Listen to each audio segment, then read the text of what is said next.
Can you talk about the adversity you overcame in September early in the season and the kind of arc the team has gone through to end up here, going back to the Super Bowl for the second time in 3 years? Yeah, this game is about overcoming adversity. There's going to be good plays in the game. There's going to be bad plays in the game. There's going to be good moments in a season. There's going to be bad moments in a season.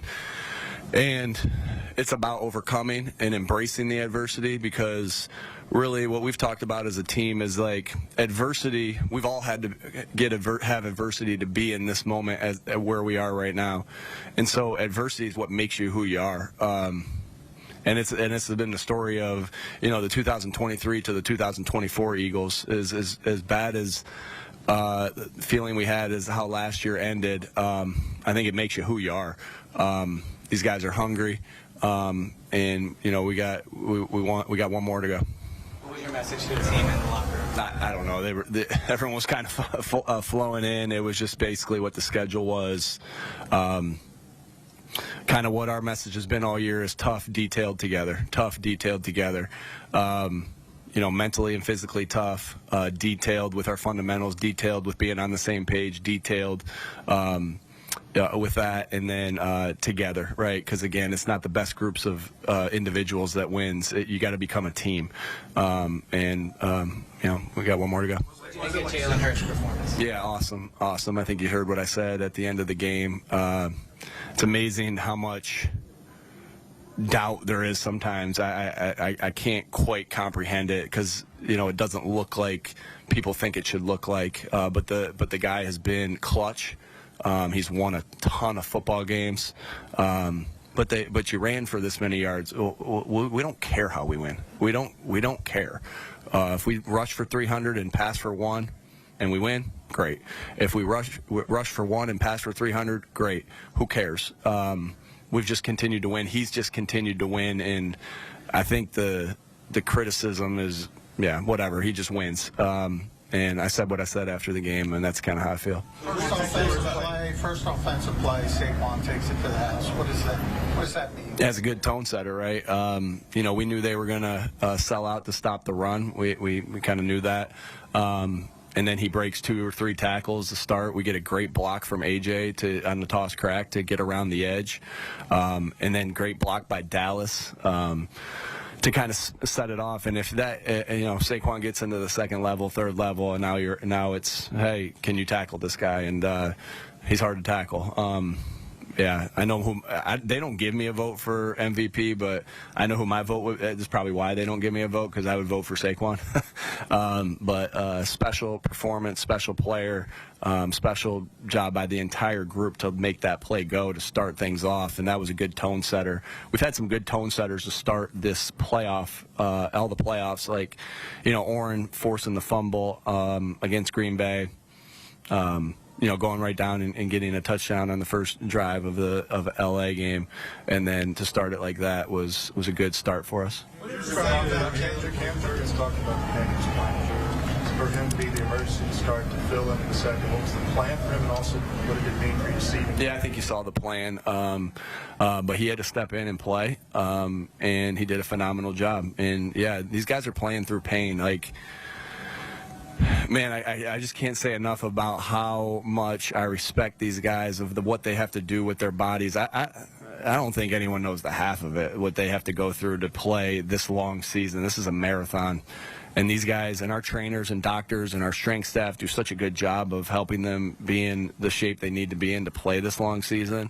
And then the guys themselves do a great job of doing that as well. We've made a big emphasis on conditioning this year. We've made a big emphasis on all those things. So all these guys are fighting through pain. I know coaches are fighting through sleep deprivation, and we don't care. We just want to keep going.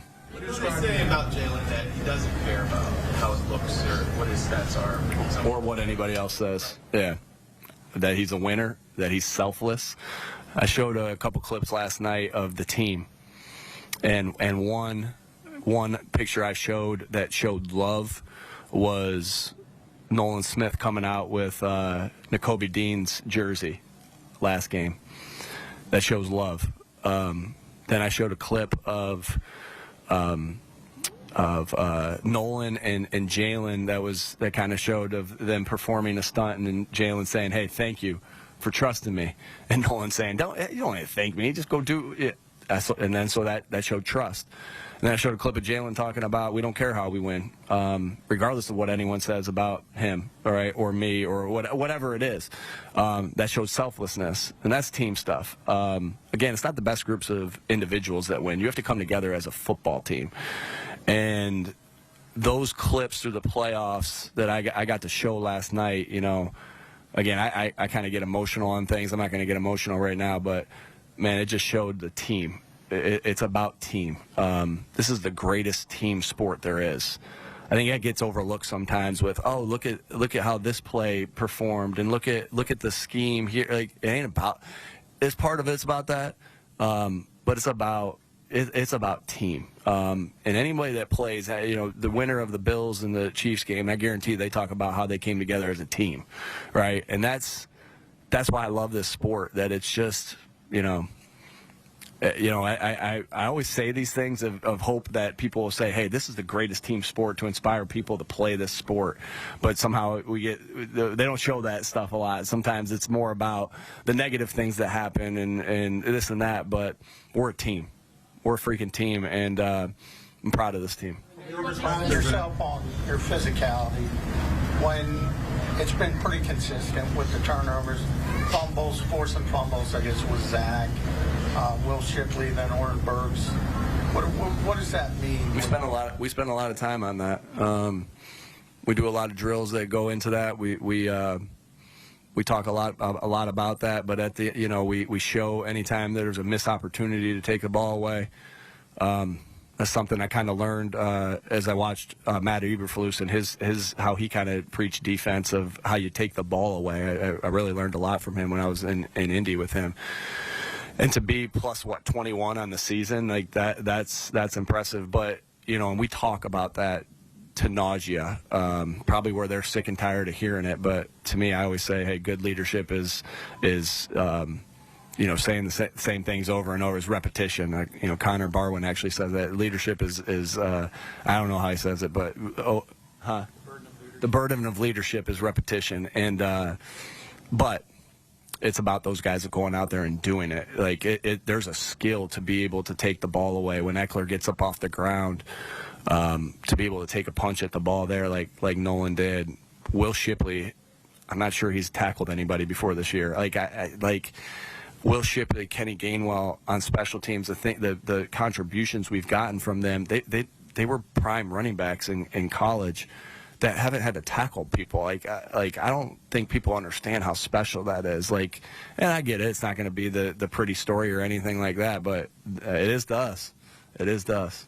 A couple more, please. What's it like to see so many rookies have important plays or roles in this team during this playoff stretch?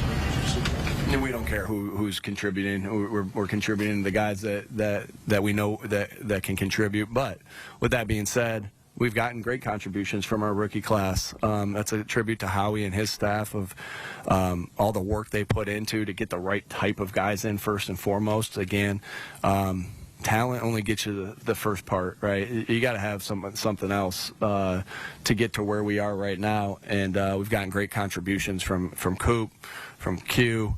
I got a FaceTime from my college roommate, Jason Candle, who was Q's coach. I asked him if he was going to the Super Bowl. He's like, yeah, if you buy me a ticket. He makes enough money, he can buy his own ticket. But I'll definitely reserve one for him. But Trot and Jalix and Will, and I'm missing guys. I get that because they aren't playing like I'm not even thinking about rookies, who's a rookie, who's not, because they're playing like vets. Yeah, it was cool. And I remember, I think, what was the record before 55 points today? Wasn't it 51? Yeah. Come on. It was 51 because it was the Buffalo Bills versus the Raiders, right? Yeah. And so I remember watching that game as a kid in Buffalo, in Buffalo, New York, Jamestown area. And watching that, and then being able to be around Frank Reich and kind of hear and then watching Four Falls of Buffalo and how they did it and all those different things, and to be able, Frank's got a lot of different records. Whether it's you good? Yep. Frank's got a lot of different records besides the greatest comebacks, but I remember them scoring those 51 points and to be able to get 55. I know you didn't ask this, but I'm talking about it. You know, Frank, we got your record there just from a great performance from our team. Well, we know one half of the matchup for Super Bowl 59, now awaiting the other side. Currently, Kansas City up 14-10 over the Bills, currently at 3rd and goal as we inch towards the 2-minute warning. Looking to punch it in before going into the half. Don't forget, we will have halftime coverage right here on CBS Sports HQ.